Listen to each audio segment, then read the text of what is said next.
എന്നാൽ നമുക്ക് തുടങ്ങാം. കുറച്ച് പഴയ കേസാണ്. സർവീസിലെ അനുഭവത്തിൽ നിന്നുള്ള വളരെ പ്രധാനമായ ഒരു സംഭവമാണ്. ഒരു ദിവസം ഏകദേശം ഒരു 50-55 വയസ്സ് പ്രായമുള്ള ഒരു സ്ത്രീ പോലീസ് സ്റ്റേഷനിലേക്ക് തൻ്റെ മകനെ കാണാനില്ലെന്നും പറഞ്ഞ് കടന്നു വരുന്നു. ഞങ്ങൾ ഡിപ്പാർട്ട്മെൻറ്റിൻ്റെ പ്രോപ്പർ ചാനലിൽ കൂടി കേസ് ഫയൽ ചെയ്ത് അന്വേഷണം ആരംഭിച്ചു. എല്ലാ സ്റ്റേഷനിലേക്ക് ഫാക്സ് അയച്ചിട്ടും ഒരുപാട് അന്വേഷിച്ചിട്ടും ഈ കേസിനെക്കുറിച്ച് ഒരു തുമ്പും ഞങ്ങൾക്ക് അതുവരെ പിടികിട്ടിയില്ല. വെറും ഒരു മിസ്സിംഗ് കേസ് മാത്രമായി തീരാവുന്ന ഈ കേസിൻ്റെ ഏറ്റവും വലിയ വഴിത്തിരിവാണ് ഈ വീടിന് 1/2 കിലോമീറ്റർ അപ്പുറത്ത് ഒരു പറമ്പിൽ നിന്ന് ഒരു മനുഷ്യൻ്റെ പഴക്കമുള്ള കൈപ്പത്തി ലഭിക്കുകയുണ്ടായി. ആ അവയവത്തിൻ്റെ ഉടമസ്ഥന് ഏകദേശം 25-നും 30-നും മധ്യേ പ്രായമുണ്ടായിരുന്നു. കൂടാതെ ബ്ലഡ് ഗ്രൂപ്പ് O പോസിറ്റീവ്. അതും കൂടെ സിമിലറായി വന്നപ്പോഴാണ് ഇവിടെ മിസ്സിംഗ് ആയ പയ്യനും ഈ കേസും തമ്മിൽ എന്തോ ഒരു സിമിലാരിറ്റി തോന്നിയത്. അതിനുശേഷമാണ് ഈ വീടിനെയും ഈ വീട്ടുകാരെയും കുറിച്ച് അന്വേഷിക്കാൻ ഞങ്ങൾ തീരുമാനിച്ചത്. രാവിലെ 9 മണിയോടെ ഞങ്ങൾ സ്പോട്ടിലെത്തി. വേണ്ടത്ര തെളിവുകളില്ലാത്തൊരു കേസ്, അതിൻ്റെ പുറകിലാണ് ഞങ്ങൾ. വെറും ഒരു സംശയത്തിൻ്റെ നിഴലിലാണ് ഞങ്ങൾ ഇറങ്ങിപ്പുറപ്പെട്ടത്. ഞങ്ങൾ വീടിനകത്തേക്ക് കയറാൻ തീരുമാനിച്ചു. ഇത് വളരെ മിസ്റ്റീരിയസ് ആയ ഒരു കേസാണ്.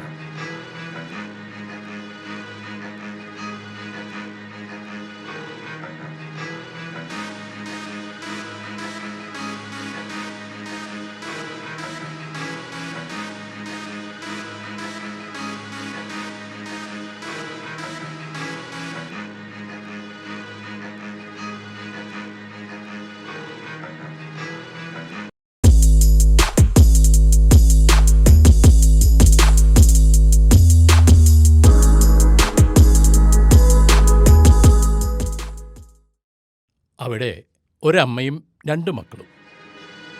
അമ്മ മകൻ മിസ്സിംഗ് ആയതിൻ്റെ ഒരു വിഷമവും മുഖത്ത് കാണുന്നില്ല. ഒരുപക്ഷെ ഞാനൊരു പോലീസായതുകൊണ്ടായിരിക്കാം. പിന്നെ മകൻ, അവൻ നന്നായി പേടിച്ചിട്ടുണ്ട്. He is a mysterious boy. ചിലരങ്ങനെയാണ്. ഉള്ളിൽ എത്ര കള്ളമൊളിപ്പിച്ചാലും മുഖത്തത് പ്രകടമാകും. എന്നാൽ എന്നെ ഏറ്റവും കൂടുതൽ അതിശയിപ്പിച്ചത് ആ പെൺകുട്ടിയാണ്. ഒന്നും സംഭവിച്ചിട്ടില്ലെന്ന ഭാവം. ചോദ്യം ചെയ്യൽ തുടങ്ങി. ആദ്യമൊന്നും അവർ സഹകരിക്കാൻ തയ്യാറായില്ല. ഒന്നിനും പിടിതരാതെയുള്ള ഒരു വഴുതിപ്പൊക്ക്. പിന്നെ ഇമോഷണലായി. ഒരു സൈക്കോളജിക്കൽ മൂവ്. എത്ര ചോദിച്ചിട്ടും കാര്യമില്ലെന്ന് മനസ്സിലാക്കിയ ഞാൻ അവിടെ നിന്ന് എഴുന്നേറ്റ് മാറി. പിന്നെ കേസന്വേഷിക്കുന്ന ഉദ്യോഗസ്ഥനായ ഹരിയാണ് തുടർന്ന് ചോദ്യം ചെയ്തു. ചോദ്യം ചെയ്യലിൻ്റെ രീതി മാറി. പരുക്കൻ ഭാവത്തിൽ ചോദ്യം ചെയ്യാൻ അവൻ ആരംഭിച്ചു. ഒടുവിൽ അവർ കാര്യങ്ങൾ പറഞ്ഞു തുടങ്ങി.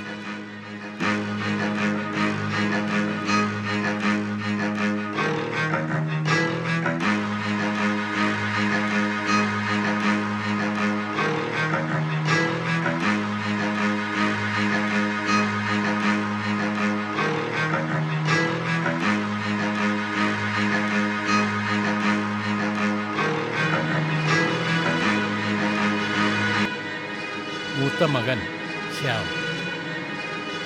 ശ്യാം ഒരു പുരോഗമനവാദിയാണ്, യുക്തിവാദിയുമാണ്.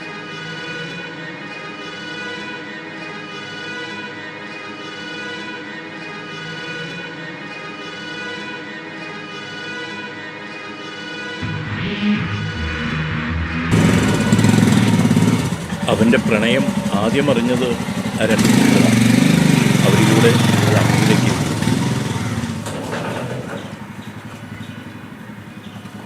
സത്യത്തിൽ അവൻ പ്രണയത്തിലെല്ലാം മറക്കുകയായിരുന്നു. അമ്മയെ, വീട്ടുകാരെ എല്ലാം മറന്ന് അവളുമായി ഒന്നിക്കാൻ അവൻ ആഗ്രഹിച്ചു. അന്യമതത്തിൽപ്പെട്ട ഒരു പെൺകുട്ടി, സ്റ്റെഫി. അവളുമായിട്ടുള്ള ബന്ധം വീട്ടിലറിഞ്ഞതു മുതൽ മാന്യമായി പറഞ്ഞു നോക്കി. കേട്ടില്ല. പിന്നെ ഗൗരവത്തിൽ പറഞ്ഞു നോക്കി. അതും കേട്ടില്ല. പിന്നീട് പറയുന്നതിൻ്റെ ഭാഷയും രീതിയും ഒക്കെ മാറി. അമ്മ വളരെ മുന്തിയ ജാതിയിൽപ്പെട്ട ഒരു ദൈവവിശ്വാസിയാണ്. മറ്റു മതത്തിൽപ്പെട്ട ഒരു പെൺകുട്ടി തൻ്റെ വീട്ടിൽ കയറി വരുന്നതിനെപ്പറ്റി അവർക്ക് ചിന്തിക്കാൻ പോലും ആകുമായിരുന്നില്ല. അങ്ങനെ ഇരിക്കെയാണ് അവർ ലിവിങ് ടുഗദർ ആണെന്ന് അമ്മ തിരിച്ചറിയുന്നത്. അതവർക്ക് ഒരിക്കലും ക്ഷമിക്കാൻ പറ്റിയില്ല. പറഞ്ഞു തീർക്കാവുന്ന ഒരു കാര്യത്തെ ഊതിപ്പെരിപ്പിച്ചത് ആ പിള്ളേരാണ്. സത്യത്തിൽ അമ്മയേക്കാൾ വലിയ വിഷം ആ പിള്ളേരാണ്. അന്നും അവിടെ കലഹമുണ്ടായിട്ടുണ്ട്.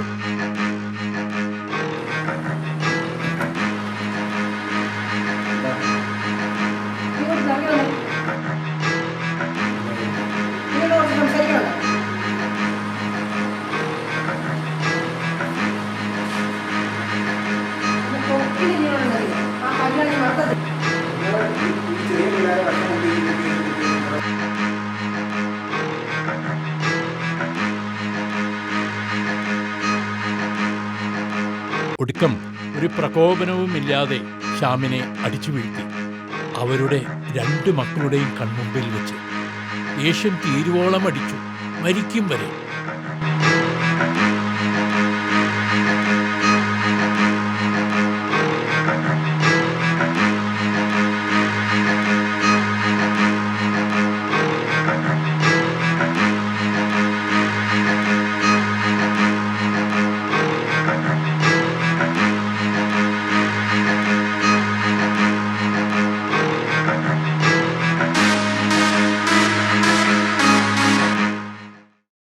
എന്നിട്ട് അവർ തന്നെ കുഴികുത്തി മൂടി വീടിൻ്റെ പിന്നാമ്പുറത്ത്.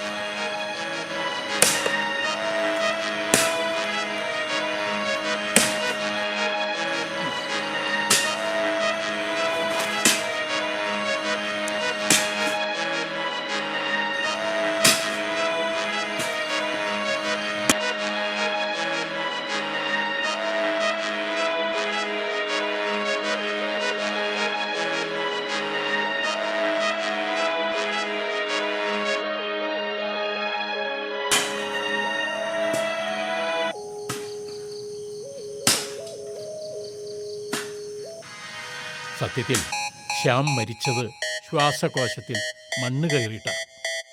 അതിനർത്ഥം അവനെ ജീവനോടെയാണ് അവർ കുഴിച്ചുമൂടിയത്.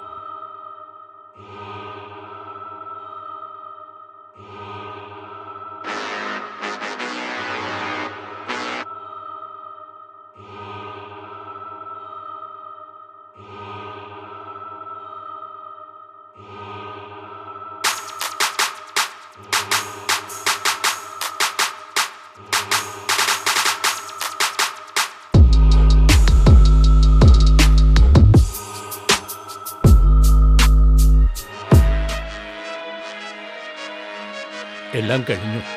ഒരിക്കലും സംഭവിക്കാൻ പാടില്ലാത്തതാണ് ഇവിടെ സംഭവിച്ചത്. ഇതിൻ്റെ പിന്നിൽ കൃത്യമായ പ്ലാനിംഗ് ഉണ്ട്. തീർത്തും ജാതിയുടെ പേരിലുള്ള ഒരു ദുരഭിമാന കൊലയാണ് അന്ന് അവിടെ നടന്നത്.